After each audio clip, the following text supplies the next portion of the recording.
에베소 4장 25절부터 32절입니다.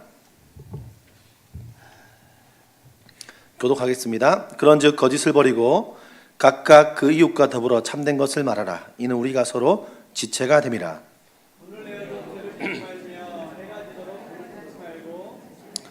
마귀에게 틈을 주지 말라.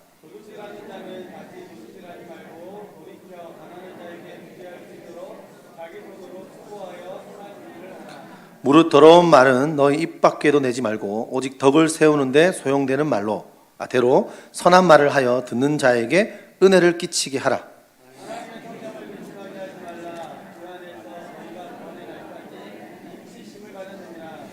너희는 모든 악독과 노함과 분냄과 떠드는 것과 비방하는 것을 모든 악의와 함께 버리고 서로 친절하게 하며 불쌍히 여기며 서로 용서하기를 하나님이 그리스도 안에서 너희를 용서하신가 같이 하라. 아멘. 우리 앞뒤로 한 번 더 고백하겠습니다. 성령께서 우리의 삶에 함께 하십니다. 믿으시는 분 아멘 합시다. 아멘. 여러분, 성경은요, 하나님에 대해서 우리가 하나님을 어떻게 섬겨야 되고 어떻게 예배해야 되고 하나님께 어떠한 삶을 살아야 될지를 말씀해 주고 있습니다. 그러나 성경은 하나님께만이 아니고 하나님과 더불어서 나의 주위에 있는 모든 사람들과 이웃에게 어떻게 해야 될지도 성경은 끊임없이 이야기하고 있습니다. 한국교회는 사실 하나님에 대한 위로는 관심이 많았습니다. 그래서 예배하고 헌금을 어떻게 하고 예배를 드리고 헌신을 하는 것에 대해서 교회에서 많이 배웠습니다. 저도 10대 때 제가 비록 불교 집안이었지만 교회를 다녔고 굉장히 말할 수는 없지만 보수적인 교단 고 무슨 신이라고 있는데 보수교단에 제가 신앙생활을 했는데 일명 호통설교 아십니까? 예배를 드려야지 이렇게 하는 말투가 바뀌시고 수련회 가면 목사님들이 갑자기 목소리를 이렇게 그때는 막 청소년 사역을 이렇게 전담하는 사역자도 많지 않았고요. 그냥 이렇게 엄청 무섭게 설교하시는 분들이 있으셨습니다. 딱 불이 주일이 딱 되면 그 예배 시간이 되고 수련회 같은 데 캠프를 시작하면 갑자기 딱 나오셔서 하시는 말씀이 회개해라 뭐 이러시면서 막 얘기하시고 헌금을 해야 되고 그리고 11조를 해야 되고 새벽교를 나와야 되고 금요일 나와야 되고 그게 필요한 교육이었어요. 필요한 교육이고 지금도 그런 교육을 할 필요가 있습니다. 그러나 하나님께 드리는 것에 대해서 우리가 많이 배웠지만 사실은 수평적으로 사람을 어떻게 대해야 되는 내규에 대해서는 저는 별로 들어본 적이 없다라는 생각이 들었습니다. 그러나 성경 곳곳에서는요 이웃에 대한 구체적인 지침들을요 우리에게 말해주고 있죠. 우리가 성경을 읽다 보면 가끔은 하나님께 대한 것은 더 거룩한 것 같고 사람에 대한 것은 그렇지 않은 것 같지만 성경은 사실 그 모든 것들을 하나로 보고 있습니다. 그래서 성경에서 우리가 아는 것처럼 지극히 작은 자에게 한 것이 곧 누구에게 한 것이다? 나에게 한 것이다. 그 나가 누굽니까? 예수 그리스도십니다. 곧 하나님께 한 거다라는 고백이죠. 에베소서는요 굉장히 영적인 책인 것과 동시에 영적인 책입니다. 그러나 동시에 굉장히 현실적인 책인 것 같습니다. 우리는 앞선 17절에서 24절까지 그리스도를 중심으로 모인 교회 구성원 개인이 옛사람을 어떻게 벗어버리고 새롭게 되어서 옛사람을 벗고 새롭게 되어서 새 사람의 성품을 입어야 한다는 것을 원론적인 교훈에 대해서 우리는요 지난번에 배웠습니다. 이제 본절부터는 보다 구체적으로 그 원론적인 부분을 교회 공동체에 어떻게 적용해야 하는지를 우리의 삶에는 어떻게 적용해야 되는지를 바울은요 구구절절 설명하는 편지를 보내고 있습니다. 25절을 함께 읽어볼까요? 25절입니다. 시작. 그런즉 거짓을 버리고 각각 그 이웃과 더불어 참된 것을 말하라. 이는 지체가 됨이라. 그런즉 옛사람을 벗어버림으로써 새 사람을 입었기 때문에 이렇게 해석할 수 있습니다. 우리가 옛사람을 벗어버렸다면 실천적인 어떠한 것들이 거짓을 버리고 실천적으로 해야 될 일이 있는데 그것이 바로 거짓을 버리는 것이고 참된 것을 말하라입니다. 여러분 옛사람의 특징 중 하나는 뭐라는 겁니까? 거짓이라는 거죠. 하나님을 새 사람으로 입은 성령의 사람 혹은 하나님의 복음을 입은 사람의 특징을 말하는데 우리가 무엇을 벗어야 입지 않겠습니까? 그죠? 근데 옛사람을 벗은 사람의 특징은 뭐냐? 옛사람의 특징은 뭐냐면 거짓이라는 거예요. 거짓은요, 속이는 것이죠. 이 단어에서 쓰이는 거짓이라는 단어의 원어를 해석하면요, 푸슈도스라면, 푸슈도스. 이게 뭐냐면 얼토당토안한 거짓말이 아니라 진실과 유사해 보이게 말하는 교묘한 거짓말을 말하는 겁니다. 여기 생각해보면 우리가 삶에서 나타나고 사실 우리도 그럴 때가 있고 우리가 그런 것들을 주로 하는 사람들 많이 만나보지 않습니까? 표정들이 아니신 편인데 우리가 말을 하다 보면 교묘하게 나에게 유익하게, 그죠? 거짓말은 애매한 경계선, 우리도 약간 찔리기 때문에 완전 거짓말 할 수는 없고 교묘하게 말하면서 나에게 굉장히 유리하게, 그죠? 진실과 유사하게 말하는 것, 이게 바로 여기서 말하는 거짓입니다. 여러분, 세 사람의 특징은 무엇인가? 그것은 바로 참된 것을 말하는 것이라는 거죠. 교묘하게 거짓이 아니라 참된 것을 말해라 라고 바울은 이야기합니다.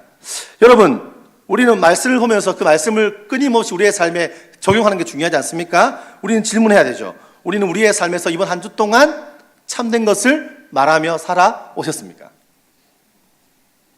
여러분, 부부 사이에서 혹은 자녀들과 혹은 직장 생활에서 혹은 335 모임 개모임에서 카페에서 만난 그분들과 함께 여러분의 언어의 습관은 참된 것을 말하는 한 주였습니까? 아니면 마치 옛사람의 모습과 똑같이 혹은 예수 그리스도를 믿지 않는 사람과 똑같이 옛것을 말하는, 교묘하게 거짓을 말하는 사람들이었습니까? 우리는 왜 참된 것을 말해야 합니까? 에베소 성도 여러분, 이렇게 하면서 바울이 이야기하는데 우리가 왜 서로에 대해서 참된 것을 말해야 합니까?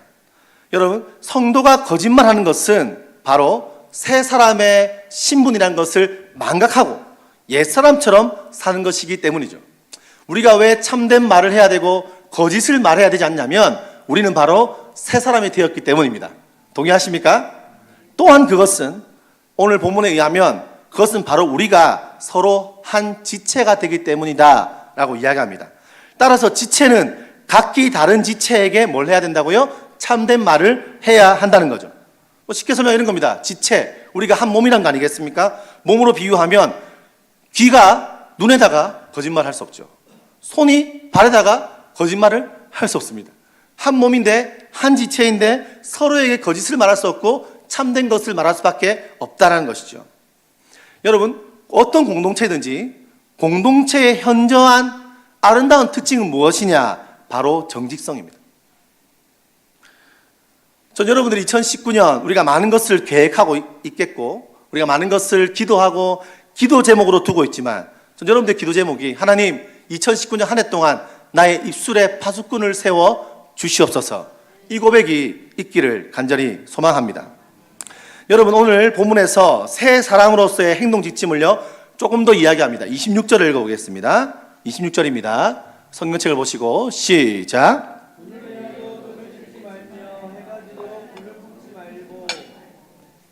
여러분, 분을 내어도 죄를 짓지 말며 해가 지도록 분을 품지 말라, 이렇게 바울은 권면합니다. 여러분, 인생을 살면서 화낼 일이 있습니까? 없습니까? 있나요? 없나요? 있죠. 도저히 내 생각으로 이해가 안 가는 일 있습니까? 없습니까? 있습니다. 저도요, 살아가면서 제 삶에 이해 안 될 일을요 경험할 때가 있습니다. 뭐 이렇게 이야기 나왔으니까 제가 몇 달 전이었나요?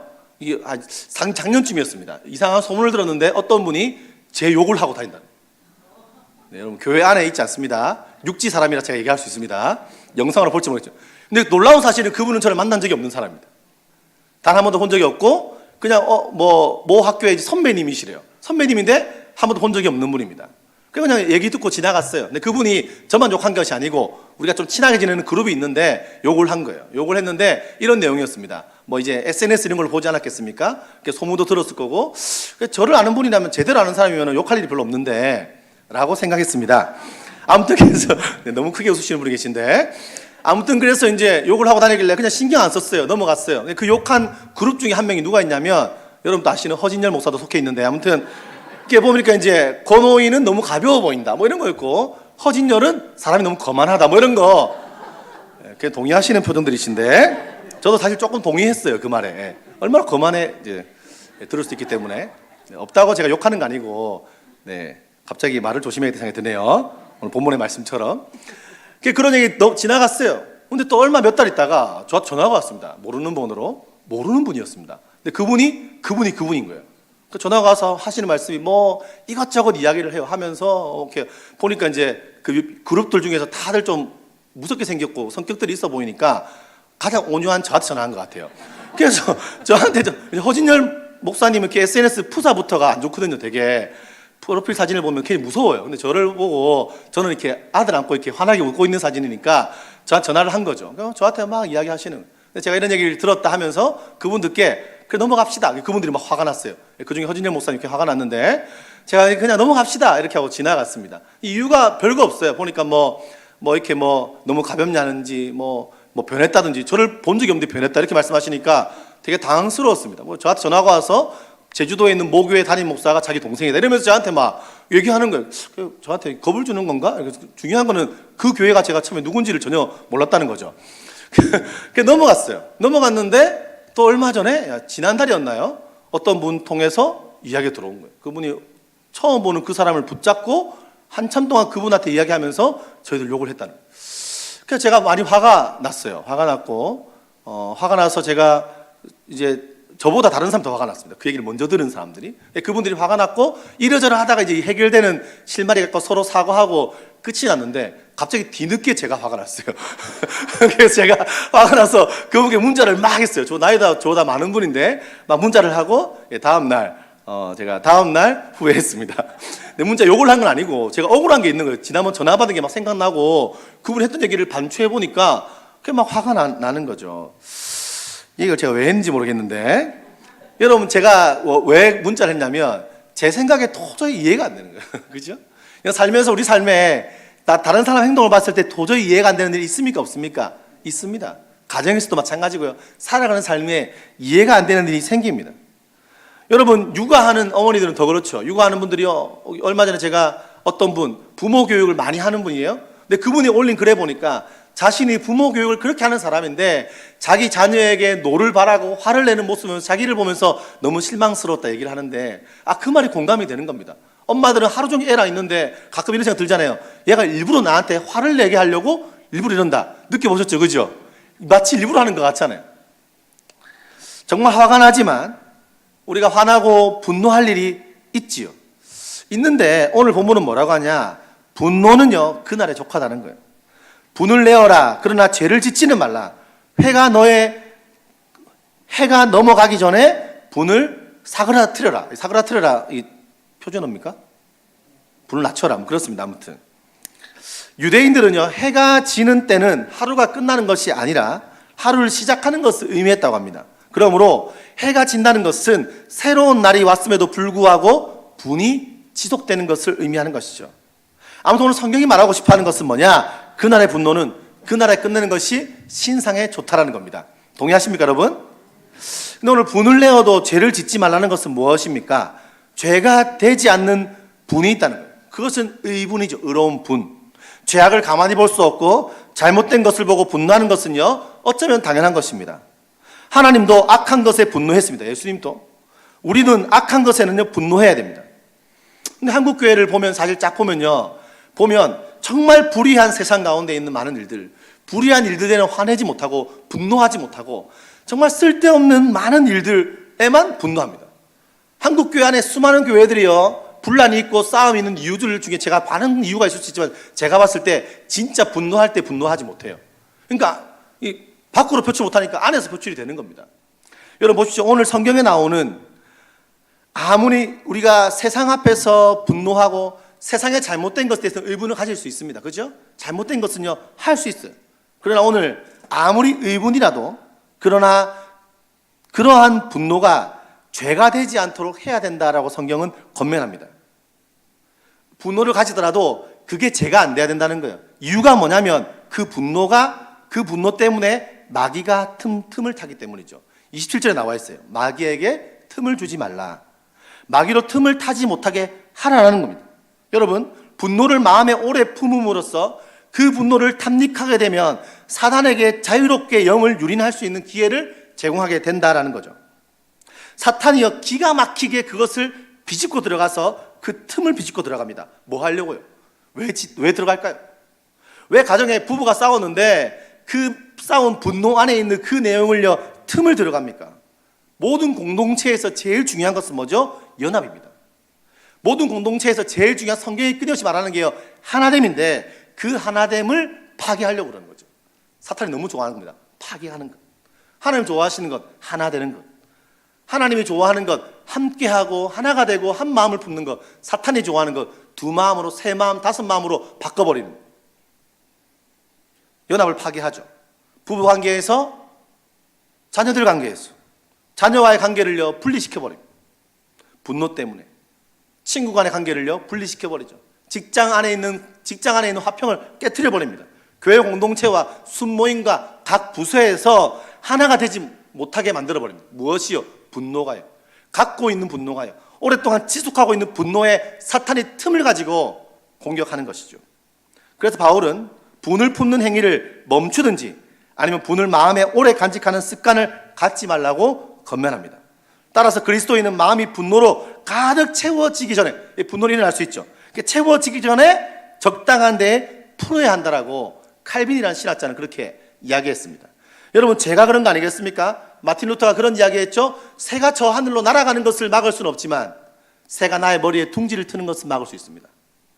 새가 하늘로 붕 떠서 내 안에 똥이 떨어지는 것을 우리가 어쩔 수 없지만 쟤한테 올라와서 둥지를 트고 막 똥 싸려고 하는 것을 막을 수 있지 않습니까? 그게 죄입니다. 죄는 지을 수 있습니다. 우리는 분노할 수 있습니다. 미움이 생길 수 있습니다. 내 입술에 언어가 잘못 나올 수 있습니다. 우리는 실수하고 음란한 생각들을 할 수 있습니다. 그러나 그것이 내 삶에 둥지를 트고 내 삶을 좀먹도록 죄에게 내 삶을 그렇게 둘 수는 없는 거죠. 왜요? 사탄이 틈타기 때문입니다. 그래서 야고보서 1장 19절은 그렇게 권면했습니다. 이렇게 말했습니다. 내 사랑하는 형제들아. 여러분, 이것은요 그냥 수식어가 아닙니다. 얼마나 사랑하면, 그렇죠? 정말 사랑했어. 이러면 제가요 제 아들이 잘못하면 어떻게 하겠습니까? 혼내기도 하고 때리기도 하고 하겠죠. 얼마 전에 제가 한번 엉덩이를 몇 대 때렸는데 하루 종일 마음이 쓰여요. 아버지 마음이 그런 거 아니겠습니까? 그러면서 제가 옛날 우리 아빠도 이런 마음이었나 이러면 조금 아빠에 대한 마음이 조금 이제 이해가 됐지만 다시 아버지랑 통화하고 다시 또 이해 못할 때가 생겼지만 이 쉽지 않습니다. 그죠?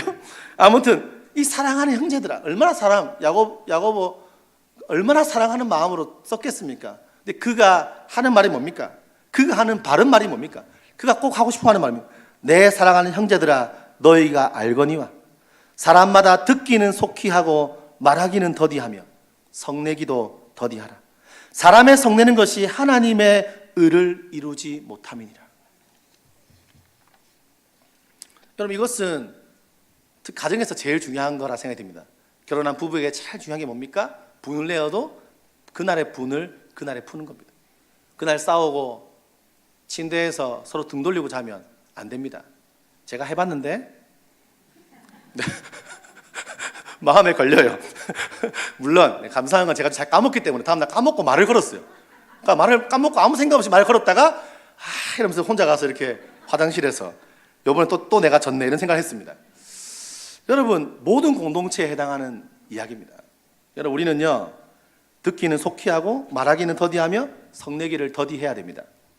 사람의 성내는 것이 하나님의 의를, 사람이 성내는 것이 공동체에 이루시고자 하는 하나님의 의를요 파괴하기 때문입니다. 여러분, 오늘 28절에는 이렇게 이야기합니다. 도둑질하는 자는 다시 도둑질을 하지 말고 돌이켜 가난한 자에게 구제할 수 있도록 자기 손으로 수고하여 선한 일을 하라. 여러분, 바울은 계속적으로 옛사람이 아니라 새 사람을 입은 자들이 해야 될 일을 말하는데 도둑질하는 자는 다시 도둑질을 하지 말라 이렇게 말하죠. 이 당연한 겁니다. 그것을 넘어서 적극적으로 이야기합니다. 뭡니까? 가난한 자에게 구제할 수 있도록 자기 손으로 수고하여 선한 일을 해라는 것이죠. 여러분, 여기서 수고하여 번역된 호피아오는 이런 말이라고 합니다. 육체가 엄청 피곤할 정도로 열심히 일하는 것을 의미합니다. 피곤할 정도로 노동을 해라 라는 것이죠. 대한민국 사람들은 노동이라는 말을요 천시하는 경향이 있지만 하나님은 인류 최초의 자녀들에게 이 땅을 경작하고 다스리는 노동하는 일을 허락했고 노동 자체도요 너무나 고귀한 일입니다. 여러분, 부모님들 자녀들 교육할 때 이렇게 밖에서 노동하시는 분들 보면서 공부 안 하면 저렇게 이런 말 하면 절대 안 됩니다. 이건 다 노동입니다. 감정노동이라는 말도 좀 쓰지만요. 우린 다 노동. 저는 목회자는 약간 감정노동도 있고, 그죠? 또 이렇게 말씀으로 우리가 준비하는 것도 역시 다 노동이 아니겠습니까? 노동은 아름다운 일입니다. 그런데 그렇게 아름다운 것으로 끝나는 것이 아니라 어떻게 하는 거죠? 가난한 자들을 위해서 해라는 겁니다. 우리가 살아가는 모든 나의 삶의 행위와 노동은 어떤 걸 위해서 해라? 이 땅에 가난하고 연약한 자들을 위해서 선한 일이라는 생각을 가지고 해라라는 것이죠. 제가 오늘 제자반 아이들과 직업에 대한 이야기를 나누면서 그런 이야기 나눴습니다. 직업이라고 하는 것이 단순히 하고 싶어서만 하는 것은 아니죠. 직업은 그런 겁니다. 내가 하고 싶어서 하는 것이 아니라 내가 했을 때 누군가를 도울 수 있는 일이 직업이 되는 거 아니겠습니까? 쉽게 설명하면 이런 겁니다. 저는 요리를 못합니다. 제가 떡볶이를 가지고 집에서 고추장을 넣고 떡볶이를 맛있게 해도 예전에 우리 고등부애들 데려가서 먹여봤는데 애들이 조금 먹다가 숟가락을 다 놓았습니다. 맛이 없다라는 것이죠. 어떻게 합니까? 또 옆집에 있는 한 어떤 김집사님이 떡볶이를 기가 막히게 잘합니다. 이렇게 말하는 거죠. 와, 진짜 맛있네요. 이제 집사님이 이왕 하는 거 우리가 좀 다 누릴 수 있도록 떡볶이를 할 때마다 저만 얻어먹으니까 좀 미안한데 옆에 있는 집도 먹으면 좋겠고 옆에 있는 교회도 먹으면 좋겠고 연동해서 한번 많은 사람들이 이 맛있는 떡볶이는 누군가가 먹어야 됩니다. 이렇게 이야기하면서 떡볶이집을 차려보십시오. 돈이 별로 없는데요. 제가 차근차근 보태드릴게요. 라고 했다고 칩시다. 그럴 돈은 제 차감할 돈도 없지만 그러면요, 그 떡볶이를 맛있게 하고 자신이 가진 은사대로 맛있게 하면 그게 직업이 되고 누군가에 도움이 되는 거죠. 제가 떡볶이집을 해보세요. 안 되는 거죠. 그래서 자신이 남을 위해서 하는 이 직업이라는 것은요, 기천이 없는 겁니다. 그래서 그 직업 자체가 성스러운 게 되는 거죠. 동의하십니까? 그게 직업이 되는 겁니다. 좀 더 전문적인 것, 우리가 아프고 육체가 아프고 내가 소화가 안 되고 또 어찌할지 모르겠고 혹은 제가 막 아파 있는 머리가 너무 아픈데 제가 어떻게 할 수가 없죠. 교회 아무나 붙잡고 도와주세요 할 수 있는 게 아닙니다. 그럴 때 어떤 사람이 필요합니까? 전문 지식을 가진 의사가 필요한 거죠. 그렇죠. 서신도 집사님이 필요한 거고 이가 아프면 박웅기 집사님이 필요한 거고 각자마다 우리가 이제 그죠? 우리 또 이게 뭡니까? 그렇습니다. 넘어가겠습니다. 그런 게 아니에요. 그게 직업 아니겠습니까? 그죠? 근데 여러분, 이 직업이라고 하는 게 방금 이야기한 게 저는 동일한 말이라 생각이 들어요. 노동은 가치 있는 것이고, 근데 그 모든 노동들은요, 남을 위한 게 돼야 되는 겁니다. 여러분, 요즘 아이들이요, 직업 1위가 뭡니까? 공무원이었습니다. 그죠? 작년에 직업 1위가 바뀌었습니다. 선생님으로 바뀌었습니다. 놀라운 사실은 선생님도 공무원입니다. 공무원 중에서도 선생님, 제일 좋은 직업입니다. 근데 이유가 뭘까요? 안정감 때문입니다. 안정감. 그죠? 공무원은 안정성이 있으니까. 누가 가르쳤을까요? 부모님들이 뭐라 했을까요? 공무원이나 되라. 왜요? 안정되기 때문이다.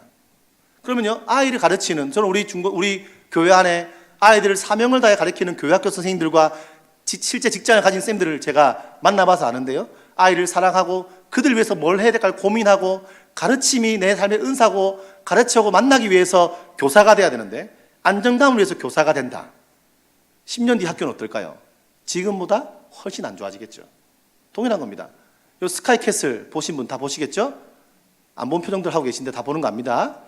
스카이캐슬 의사가 되는 이유가 뭡니까? 서울대 의예과를 나가서 의사가 되는 이유가 남을 위한 게 아니라 누군가에게 보이고 누군가에게 더 대단한 인물로 보이기 위해서 의사가 된다. 불보듯 뻔한 일이죠. 문제가 생깁니다. 여러분, 오늘 본절은 그리스도인들의 생활의 본질적인 부분인 기독교적 노동윤리를 나타내고 있습니다. 그 노동의 목적은요, 부의 축적이 아니라 어디에 있다고요? 궁핍한 이웃을 돕는 선한 일에 있다라고 얘기합니다.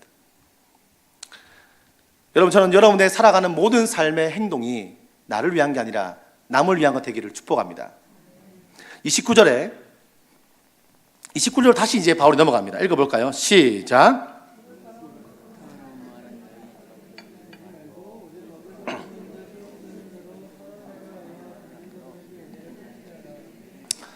여러분, 바울이 또 갑자기 또 말에 대한 이야기를 합니다. 제가 여러 가지 생각해요. 바울이 좀 말에 상처가 있나? 누가 바울한테 와서 막 안 좋은 말을 했는지, 상처가 있든지, 아니면 이제 에베소 교회의 말에 대한 안 좋은 얘기를 들었든지, 그죠? 누군가의. 아니면 이겁니다. 교회 공동체의 말이라고 하는 것이 얼마나 중요하고, 교회 공동체를 아름답게 만들어가고 이루어가는 데에 이 말이 얼마나 큰 능력이며 얼마나 중요한 것인지를 말하고 싶어 하는 거죠. 무릇 더러운 말은 너 입 밖에 내지 말고 오직 덕을 세우는데 소용되는 말로 선한 말을 하여 듣는 자들에게 은혜를 끼치게 하라. 본절은 새 사람이 된 그리스도인의 언어 생활에 대해서 다시 권면합니다. 더러운 말은 너희 입 밖에 내지 마라. 더러운 말은 이제 문자적으로 부패한 혹은 썩은이란 말을 담고 있고요. 그러나 그 안에서 단순히 좋지 않은 언어가 아니라 그 안에 악이 숨어 있는 거예요. 악이 있는 험담과 중상모략을 나타내는 겁니다. 제가 좀 그런 말 하기 좀 그렇지만 저를 욕하고 다니는 사람, 제가 만나본 적이 있으면 제가 뭘 안 해요. 저를 만나고 제가 실수했으면 죄송합니다 하면 되는 건데 만나지도 않았는데, 혹은 어떤 공동체에서 끊임없이 남에 대해서 험담과 중상모략을 나타내는 것, 그것은 남에게 해를 끼치고 분쟁을 일으키는 거죠. 오직 덕을 세우는데 소용되는 대로 선한 말을 하여 듣는 자들에게 은혜를 끼치게 하라. 바울은 권면합니다. 선한 말은 도덕적으로 건실하고 옳은 말로서 말을 잘 선별해서 사용해라는 거예요. 이런 선한 말을 하는 목적은 뭐냐? 교회와 그리스도인과 공동체의 덕을 세우기 위해서라는 거죠. 덕을 세우는 것, 오이코스라고 합니다. 이것은 집을 세우는 것과 똑같아요. 집을 잘 세우기 위해서 뭐 해라고요? 선한 말을 해라는 겁니다. 가정에서도 마찬가지죠. 여러분, 최근 유튜브에 모 항공사에 계셨던 분이 자녀를 막 폭력적인 언어로 막 하는 것이 영상에 이슈가 되고 있는데, 여러분, 말 한마디가 얼마나 중요합니까? 말 한마디 때문에 사람을 쇠파이프로 내려치기도 하고, 말 한마디가 너무너무 중요하죠. 여러분, 가정에서 남편이 아내를 말로 하대한다면 가정은요, 아름답게 덕으로 세워지지 않습니다. 가정에서 우리가 자녀들을 함부로 대하고 함부로 언어로 폭력을 만든다면요, 그 가정은 잘 세워질 수 없습니다. 집은 온전히 세워지기가 어렵습니다. 그만큼 말은 너무나 중요합니다. 동일하게 덕을 세운다는 것은 그리스도의 몸을 세운다는 것이죠. 여러분, 우리가 성경에 여기 에베소서에도요, 예수 그리스도가 우리의 머리시고 우리가 몸이다 이렇게 말합니다. 그리스도의 몸을 세운다. 교회 공동체를 세우는 데는 뭐가 필요하다고요? 교회 공동체를 아름답게 세우는 데 뭐가 필요하다고? 세 글자입니다. 무슨 말? 선한 말이라는 거예요. 여러분, 충신교회가 지금까지 세워지는데 무엇이 교회를 세웠습니까? 많은 것이 있지만 선한 말이 충신교회를 지금까지 든든히 세워온 겁니다. 누가 뭐라 해도 그런 분들 계시잖아요. 어떤 문제가 있고 어려움이 생기고 서로 말할 일이 많아도 이런 분들 우리 교회에 많이 계시잖아요. 모든 게 하나님의 은혜입니다. 이런 분들 계시잖아요. 할렐루야. 처음에 적응이 안 됐어요. 그런 분들이 있어요. 자기가 해도 모른 척 하시고 뒤에서 숨어서 하시고 덕스러운 말들로 사람을 세워가는 사람들, 그 사람 곧 교회를 세워가는 거죠. 또한 선한에 해당하는 아가도스는 적절하고 쓸만한이라는 뜻도 있다고 합니다. 한번 소용되는 이라는 말은요, 알맞게라는 말이죠. 그러니까 적당하게, 그리고 듣는 자에게, 그것은 곧 듣는 자에게 은혜를 끼치는 말이 된다는 겁니다. 그 선한 말로 듣는 자에게 은혜를 끼쳐서 덕을 세워라, 이렇게 말하는 것이죠. 여러분, 여러분 삶에서 생각해 봐야 됩니다. 내 삶에서 나의 중요한 역할을 차지했던 어른들은 어떤 어른들이었습니까? 긍정적으로 격려하고 할 수 있을 거야, 너는 할 수 있어, 이런 사람이었습니까? 아니면 실패자, 쓸모없는 놈, 멍청이, 돌대가리, 제가 자주 듣던 말인데, 이런 이야기를 했던 사람이었습니까? 여러분의 쓰는 말을 들어보십시오. 그리고 여러분들이 들었던 말을 생각해 보십시오. 여러분들의 덕스러운 그 말이 가정과 교회를 세워갑니다. 이 세상을 세워갑니다. 그래서 잠언의 이 말씀에 여러분 귀를 기울이십시오. 경우에 합당한 말로 아로 새긴 은쟁반의 금사간이라. 경우에 합당한 말로 아로 새긴 은쟁반의 금사간이라. 여러분, 30절의 말씀을 읽어보겠습니다. 시작. 하나님의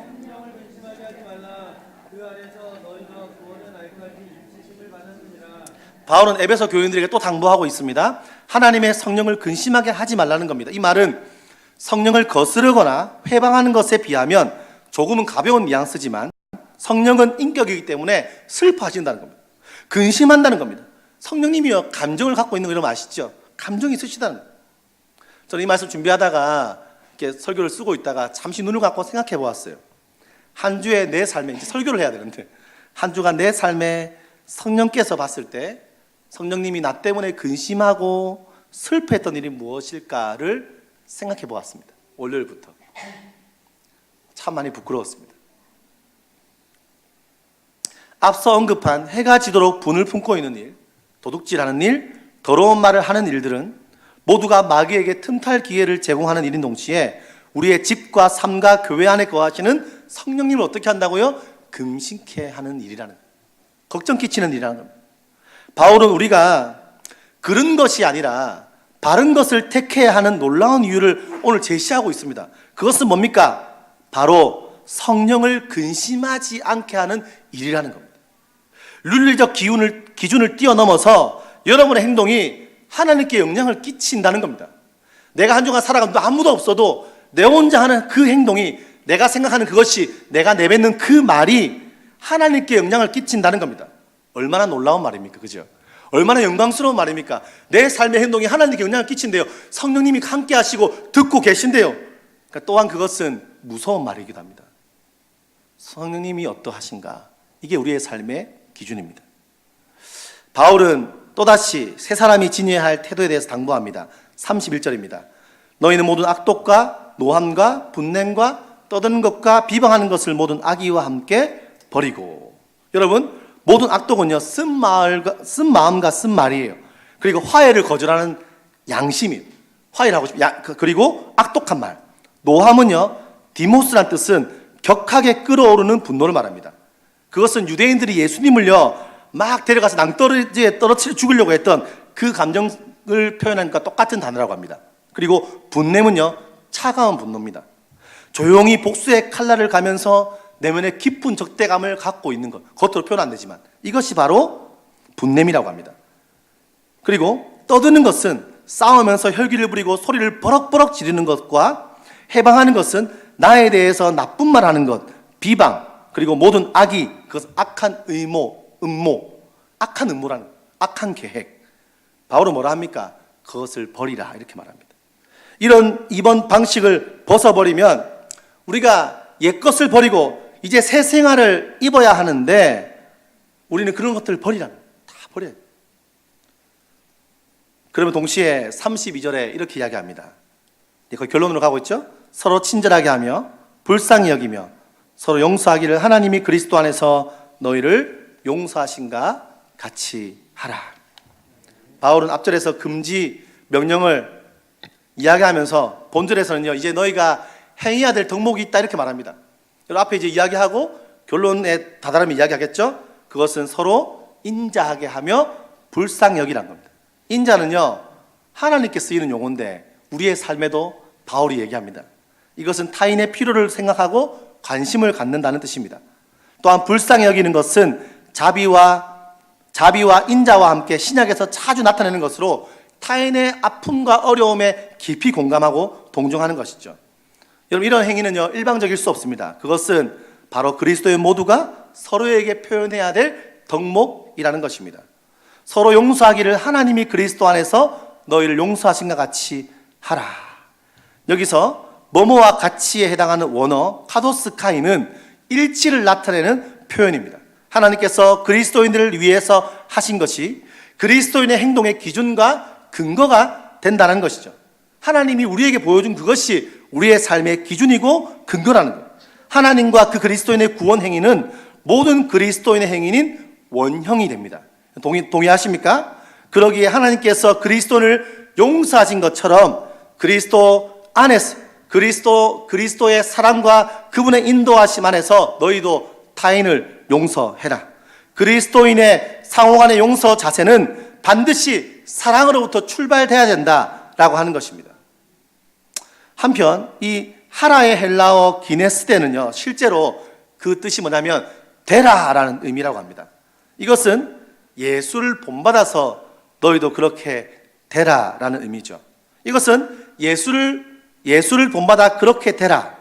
서로 용서하는 것은 그리스도인의 교제 가운데 반드시 들어야 될 영적인 행위인데 뭐라고 합니까? 그분을 닮아야 된다는 거죠. 아멘 하시죠? 닮고, 저는 이 말씀을 때 그렇게 생각이 들었습니다. 우리가 성령의 인치심이란 말을 넘어갔는데, 성령의 인치심을 받는 그리스도인들에게 하나님은 무엇을 요구합니까? 우리의 삶에 하나님은요, 무엇을 요구합니까? 분노할 일 많은 이 세상 가운데서 뭘 요구합니까? 용서하지 못할 그 사람을 향해서 주님 무엇을 요구합니까? 내가 너를 용서했다. 내가 세상을 용서했고 내가 너를 용서했기 때문에 넌 어떻게 해라? 나를 닮아서 나를 원형으로 두고 너는 그렇게 해야 돼. 저 못하겠어요. 뭐라고 말합니까? 너 할 수 있다 이 말입니다. 그렇게 될 것이다. 여러분, 성화가 뭡니까? 성화. 우리의 삶이 변해간다는 겁니다. 말씀을 결론 지으면 제가 막 떠오르는 인물들이 있고 생각이 있었는데 제가 모세가 떠올랐는데요. 여러분, 성화라는 게 뭡니까? 성화는 시간이 지날수록 연약하고 부족하고 또 넘어지지만 결국은 뭡니까? 우리의 삶을 하나님께서 변화시켜 간다는 겁니다. 아멘 하십니까? 우리의 삶의 변화는 어떻게 오냐? 회심을 통해서 옵니다. 그 안에 회심을 통해서 성령께서 그의 삶을요 붙들어가고 붙들어갑니다. 설득하십니다. 견인해 가십니다. 실패하고 넘어지고 지쳐있고 부족하고 그럼에도 불구하고 하나님을 때려서라도 때로는요 당신이 원하는 자리까지 갑니다. 근데 그 자리가 어디까지입니까? 놀랍게도 그 자리는 예수님과 같은 자리입니다. 주님 오시는 그날에 그분 오실 때 우리도 그분과 함께 신랑과 신부된 모습으로 그분을 맞이하게 될 것입니다. 그분을 기대하십니까? 그때쯤 되면 우리는 전부 다 막 너무 닮아질 거예요. 아멘 하시죠? 개성은 있지만 막 김 집사님, 이 집사님 막 비슷해지고 막 그러면 안 되나? 아무튼 그래요. 주 안에서 하나가 되고 비슷비슷하게 주님과 너무 닮았으니까 다 예수님 같고 막 할렐루야. 충신교회 그렇게 되기를 축복합니다. 여러분, 제가요 이런 고민하면서 과연 가능한 일인가? 나를 돌아봐도 그렇고 내 삶에 일어나는 많은 제가 우리 가족 중에 또 누구도 그렇고 그게 어떻게 사람이 변하는가 싶은데 여러분, 놀랍게도 모세가 사람을 때려 죽일 정도로 과격한 사람 아니었습니까? 얼마나 분노가 많고 여러분, 지도자로 부름받고 80세가 된 어른입니다. 그 나이쯤 되시면 이제 조금 이렇게 좀 꺾일만 한데 보십시오. 보면요 계속적으로 실수하지 막 반석을 막 치지 않나, 그죠? 분노가 가득한 사람, 성령과 분노가 오늘 말씀에 나오는 이 사람들과 같이 있는 사람입니다. 근데 마지막에 하나님께서 그 모세를 뭐라고 표현합니까?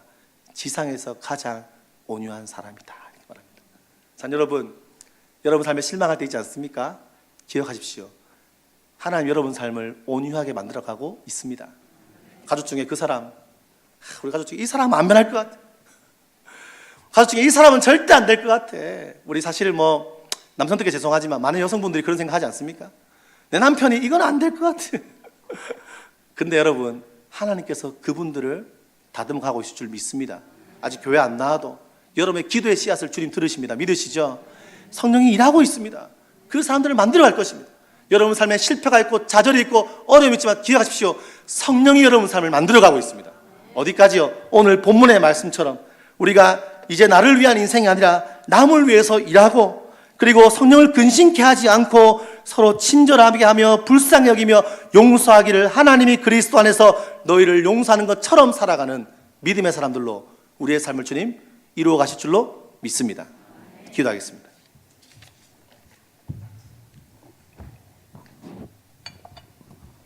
살아계신 하나님,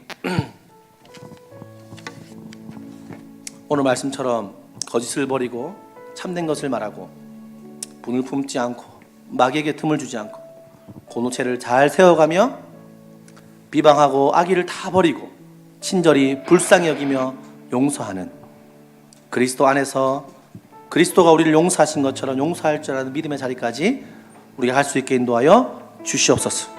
각 가정을 기억하시고 가정마다 그런 은혜를 허락하여 주시옵소서. 직장 가운데 그런 은혜를 주십시오. 우리 교회 안에 모든 부서 안에 그런 은혜를 주시옵소서. 예수님 이름으로 기도드렸습니다.